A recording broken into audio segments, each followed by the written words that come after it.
What's up, guys? Hoodlum 2002 here with another Diecast review video.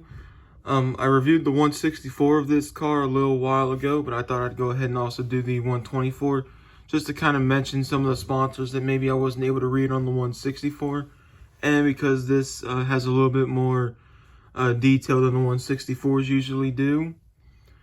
But this is Dale Jr.'s 2004 Daytona 500 Budweiser win. We finally made it to the Daytona 500. I'm actually recording this a couple hours before the race to try to maybe have this uploaded. So before we get into the diecast, let's get into the box itself. So on the front right here, you have the 2004 Daytona 500 logo. You got race version, Dale Earnhardt Incorporated. You got NASCAR. You got a picture of Dale Jr. right here. Dale Jr. with a picture of his car, of him doing burnouts in the grass, Action Racing Collectibles. On the top, you have Dale Jr. next to the Harley J. Earl trophy. Once again, you got the race logo right there. There's another picture of Jr. with the car stopped on the start-finish line, meeting with his crew, meeting him out there. On the side, you got Action Racing Collectibles, 124 scale stock car.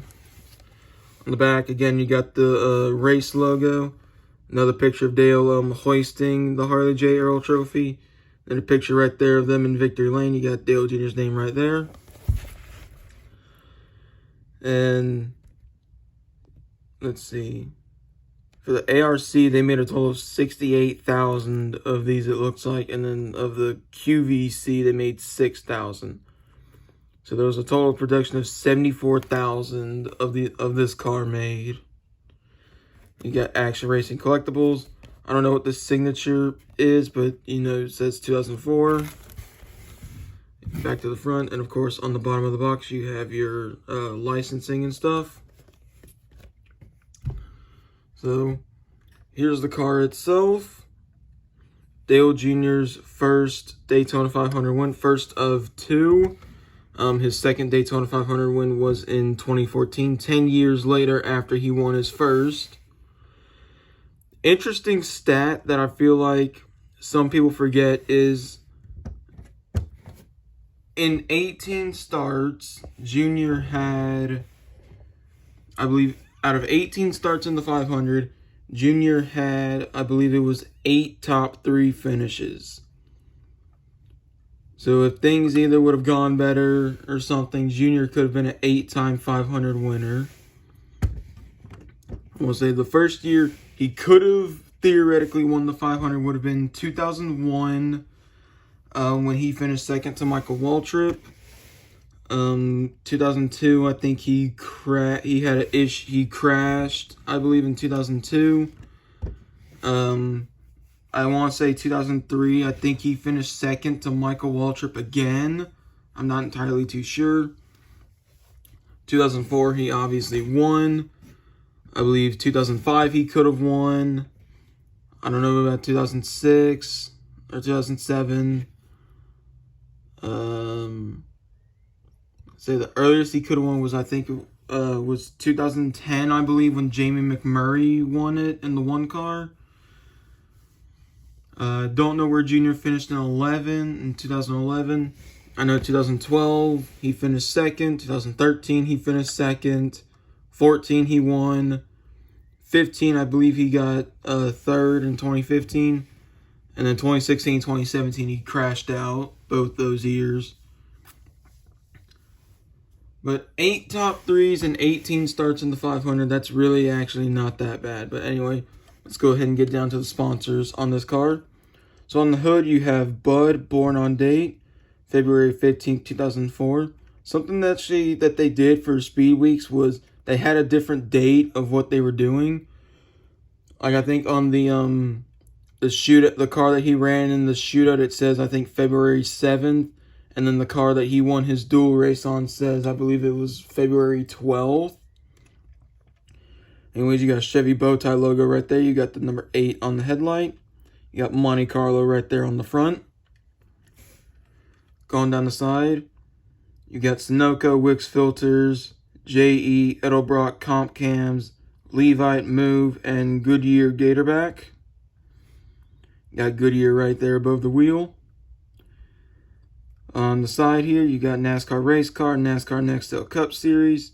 I believe that's the Budweiser Polo Award. You got a McDonald's logo right there. You got Mechanics Wear, Gillette Mach 3 Turbo, MB&A, Holly Fuel Pumps, Jessel, Mobile One, 3M, and EA Sports. There's number 8 right there. On the quarter pound, you've got Budweiser. You got Ritz and Snap-on right there in front of the rear tire. You got Safety Clean, Napa, and I don't know how to say this, Dracar Noir or something like that. You got Dale Earnhardt Jr.'s name along with the Carolina flag and the Dale Earnhardt Incorporated logo. On the B post, you got Sherwin-Williams, Cincinnati, I believe is what that says. You got Champion Spark Plugs. I'm trying to see what this one is. Oh, I believe that says Gillette Young Guns or something like that. On the C post, you've got Remington. You got born on date February 15, 2004. On the back, you have Think Fresh, Drink Fresh. You have Welcome Nextel 2004 inaugural season. You got Chevy bow tie right there, and you got 2 number 8s on the taillight stickers.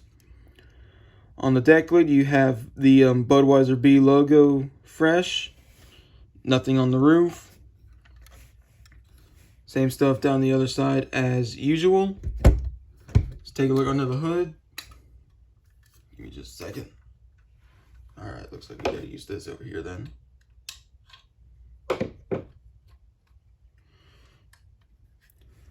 Under the hood, you can see the NASCAR Nextel Cup Series logo. There's the engine detail if you want to see that. Roof flaps on these do not open. The deck lid does though.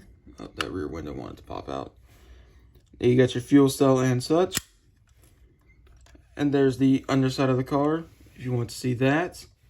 Were they still doing... I don't think they were doing DIN numbers. Doesn't look like there's a DIN number on here. So now let's get down to the race damage. So on the hood here, you can kind of see a little bit in the red, but you can kind of see some rubber and stuff. There's actually a little bit of like some rubber right here on the roof. You can see a lot of dirt and rubber on the front bumper. You can see how much they taped up the front grille. You can kind of see the outline for the whole grille, and then the little opening right here is what was left open. You can see a lot of scratches from pushing people and all that stuff. Down the side, got some, looks like some paint or something from whenever he was doing his donuts in the infield. Got a little bit of some tire rubber and stuff around the fender well. And I'd say the really unique thing about this car is that I want to say on like maybe one of the last pit stops of the race, I don't know how they ended up with a red wheel on the car.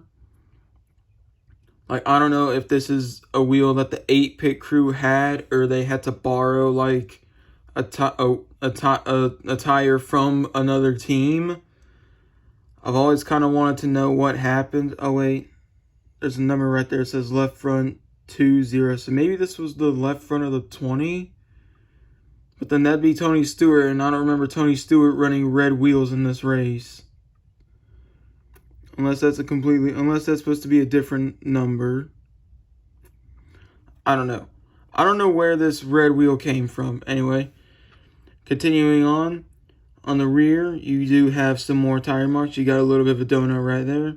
You got some rubber buildup around the fender. Got another tire mark right there. Again, you have some red, some of the paint when he was doing his burnouts in the grass. You can't see above the exhaust. There's a little bit of some of that paint as well. I don't think there's any on the side skirt up front. No. On the back bumper, you can kind of see where he was getting pushed by people. Maybe a couple of these pushes were from Tony Stewart, because him and Tony Stewart would always find a way to draft with each other at super speedways. Going down the other side, again, either he hit the wall or something, because I don't know why that would be a tire mark and it'd be like yellow or green. But it's definitely some rubber buildup around there along with maybe something else. Again, you got more of the white paint from when he was doing donuts in the grass. You can kind of see it down here on the side skirt. Got a tire mark going right there through the 8. You can kind of see some rubber kind of back here.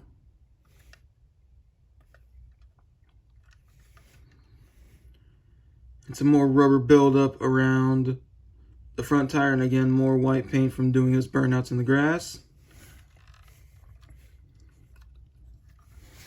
Won't lie, this is a pretty cool scheme. I want to say he ran almost this exact same scheme in 2005, but they kind of changed up the colors. I want to say it was more of a like metallic red. It's like the base color, I believe, was like a metallic red, and then you still had kind of like the white and stuff like that. Thinking about getting that die cast just because of how cool it looks. I'm just happy to have this in my collection now, having both of his Daytona 500 wins. I reviewed his 2014 win a while back.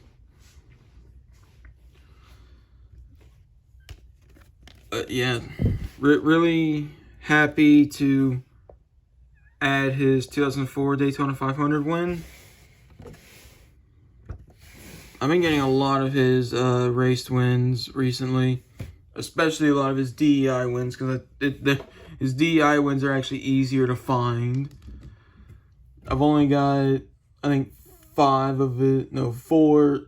of his wins from Hendrick. But because he didn't win as many races with Hendrick than he did at DEI, getting his Hendrick wins are going to be a little bit of a pain, especially that Phoenix win.